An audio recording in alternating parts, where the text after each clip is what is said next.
Mark Eastwood. Thank you, Madam Deputy Speaker. My constituency has a proud history of supporting our veterans, and I would like to start by congratulating VetRun 180, a veterans charity based in Mirfield, for raising a significant amount of money for injured servicemen following their 13-day expedition from John O'Groats to Land's End.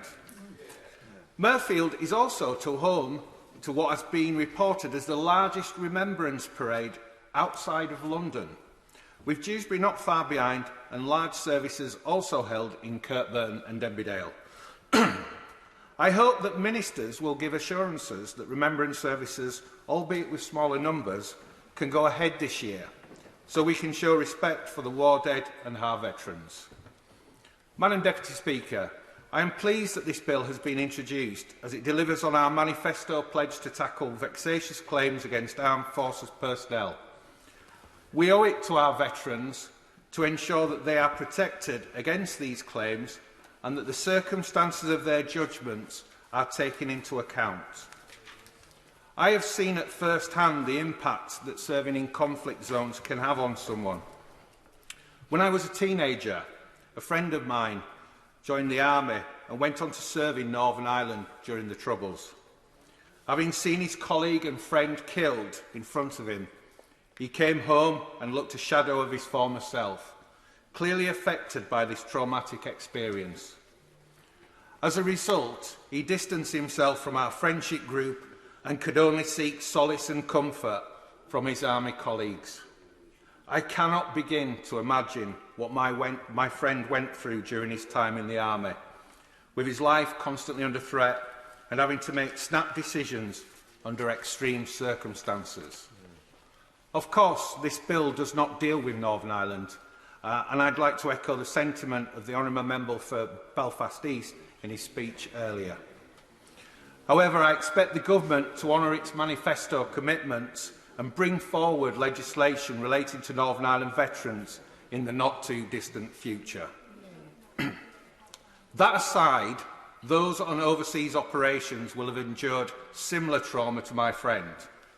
Experiences like these can impact judgment, and I would be hesitant to criticise people making decisions in such gruelling circumstances when I have not been in that situation myself. It is absolutely right that the bill will ensure that these conditions are taken into account when considering prosecutions. I am also satisfied that 5 years is a sufficient period within which to bring forward a prosecution. The impact on veterans of the looming threat of court action can be horrific, and they do not deserve to be hounded for many years after they've left service. Many of the inquiries and organisations set up to investigate allegations found little basis in the vast majority of them. Operation Northmore discounted 90% of investigations into allegations they received, and none were referred for prosecution.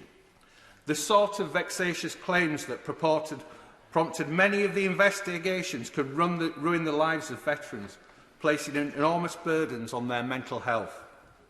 It is important to recognise that the bill includes a presumption against prosecution, not a total exemption. And many of the scenarios that the bill's critics put forward, including gruelling torture, which has obviously been discussed by many members in this House, would certainly still be dealt with, and rightly so. We have a top-class military with dedicated personnel who put their lives on the line in circumstances that many of us will have little understanding of, and we owe it to them to give the support and peace of mind that they need. That is why I fully support this bill. Thank you.